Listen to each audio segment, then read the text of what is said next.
All right, ladies and gentlemen, I hope you had a wonderful day. The CPI came in lower than expected, but the reaction was a little bit different. We were already gapped up in the morning. It was about like 0.4. Then right when the CPI came out, core came in lower by like 0.1, and that should have been a little bit harder. None of the gasoline effects had too big of an impact. They blamed real estate once again, but it was a good CPI. You did not watch inflation go up. We kept the trend of disinflation going, and that brought you up 0.7 to what was priced in. Then we opened up, went as high as like 1.2, and then we sold it all off.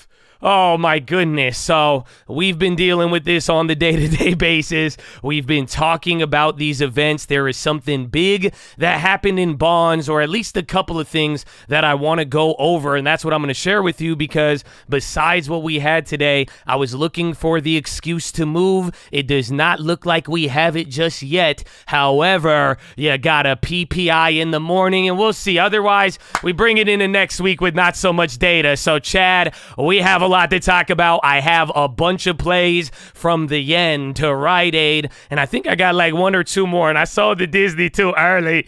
Oh no, but it's gonna be fun on Friday. I need you to like the video, drop your thumbs up, make sure you're wait, those are the same thing, but youtube.com/the stock market, baby, live Monday through Friday, 30 minutes before open, unless it's CPI, then it's like an hour. But good morning, good evening, good night, you know what I'm saying. But Chad, let's talk about it. So I gave you the quick breakdown. Hopefully you take it upon yourself to go to Trading Economics or anywhere you get that data and look up what it was. Like I'm telling you, core came in just slightly below expectations, even though all of the month over months matched up. The inflation rate year over year came in at 3.2. A lot of people thought 3.3. You see at 3.1. I would ignore that, but like I'm saying, it continued the trend month over month. This is the only thing kind of getting in the way, but people still see that as the trend continuing. So this is the data that we got in the morning, but what I want to talk to you about is the bonds. I just want you to think about it and go back in time. At any other time throughout the last year or two, I want you to notice something.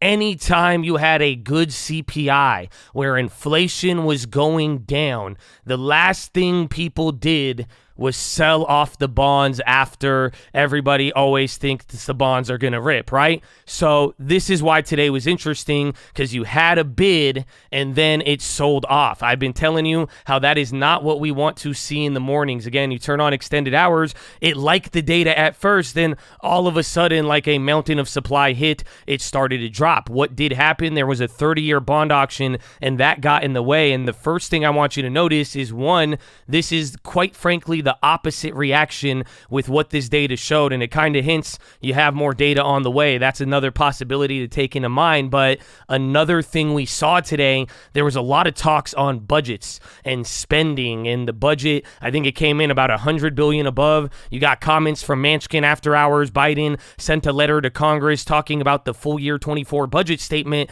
and people are talking about this, but in a weird way, I think you're getting a bigger bond reaction because you had that 30-year auction today, but now if they keep talking more and more spending, everybody's just looking to what just happened. They will keep increasing supply at the Treasury, and with nobody really blinking so far, I mean, that's a green light to keep dumping Treasury. So, or at least for the government and Treasury. So that's where it gets very interesting. We'll see how this plays out, but that's all I took out of today. Like I told you guys in the beginning, we're still at the lower end of the upper range from the last high that we set. So until we break down below here, even get back to like the 43 or 4,400 flat, we still got a long way to go. We were talking about this last week. It's been 2 weeks, and you're still not breaking down below those levels. So we'll see with some patience. We'll see what the PPI brings tomorrow. I do think PPI will have an interesting reaction, because if it does follow along with all of the trends, the thing is, you saw China do it. We might watch PPI go negative. So again, that'll be very good for the disinflation trend.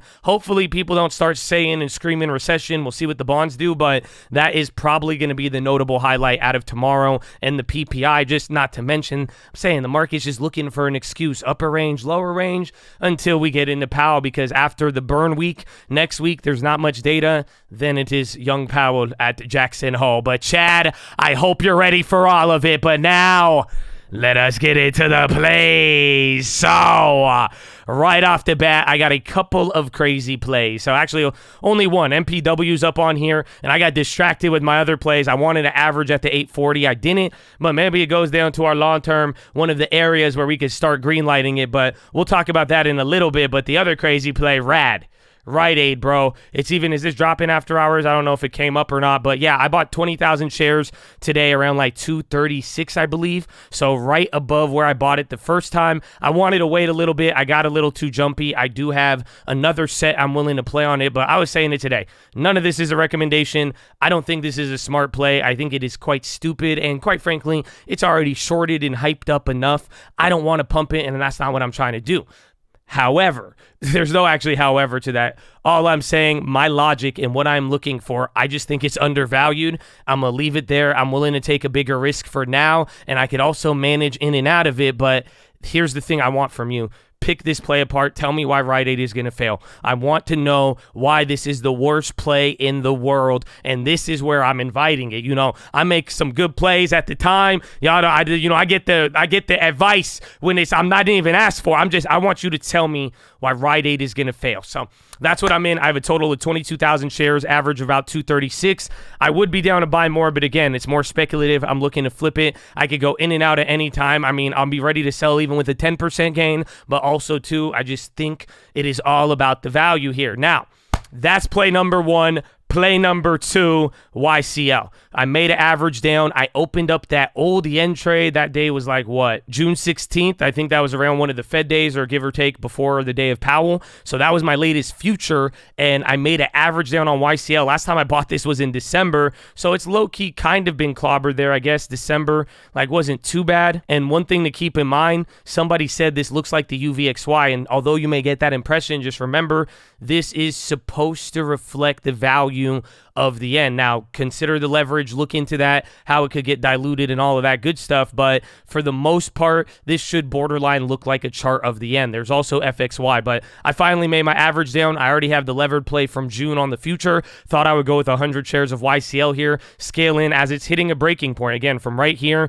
and what we've seen in the past, it's either going to break and flush, and then we're going to see where it's at, or it could bounce off or slightly below, and then they start talking it up. Somebody asked me today, why do I go with the yen instead of the bonds? I already own the short end of the curve, the 2-year. We've been talking about that, but I also have the yen as well. But the thing about the yen, this is just my opinion. I've seen it in the past. I don't know if you have either, but the yen, when the currency does weaken and depreciate, the government often tries to talk it up, and they battle against the speculators. So comparing this to a bond play right now, I just think this has a different safety net, but at the same time, it also has a lot of pressure. They all have pressure. Bonds, the yen, and again, there's also that correlation too. But made my average down. I think it will be interesting, keeping my eye on that. And then finally, play number 3, baby. Not Alibaba, but Baidu. Now, here's the thing. It's a catch-22.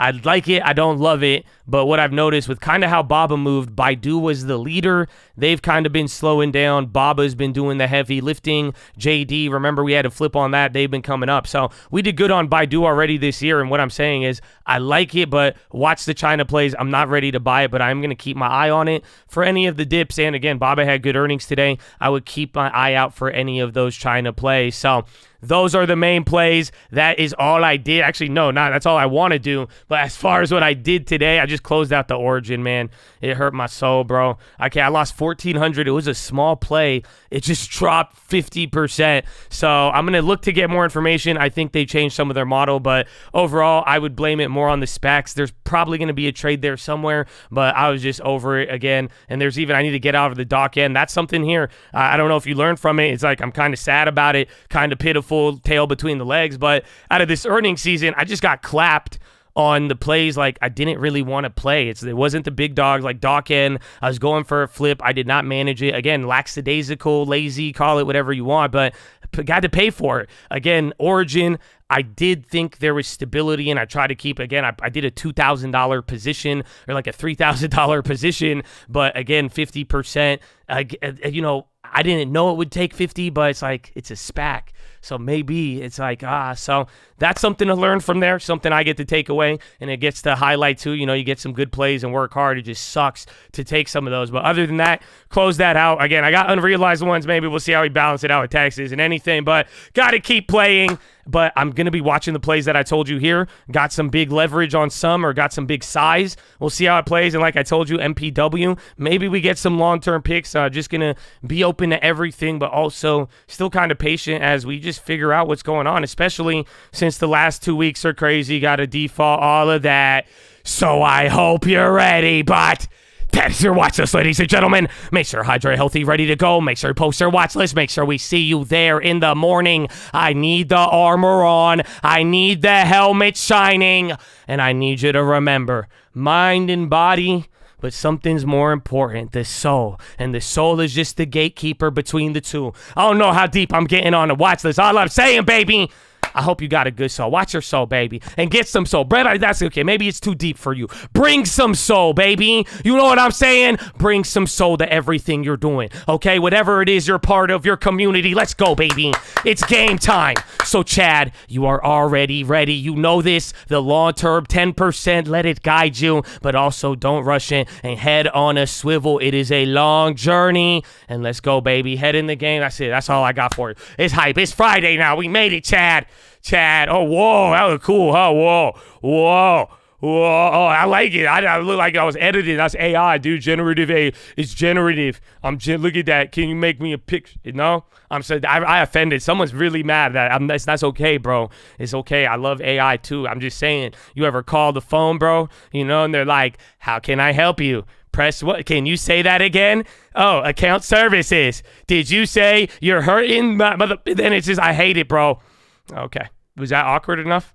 No? Okay. That's good then. I think we're chill. Yeah, I'm not coming back. Lord.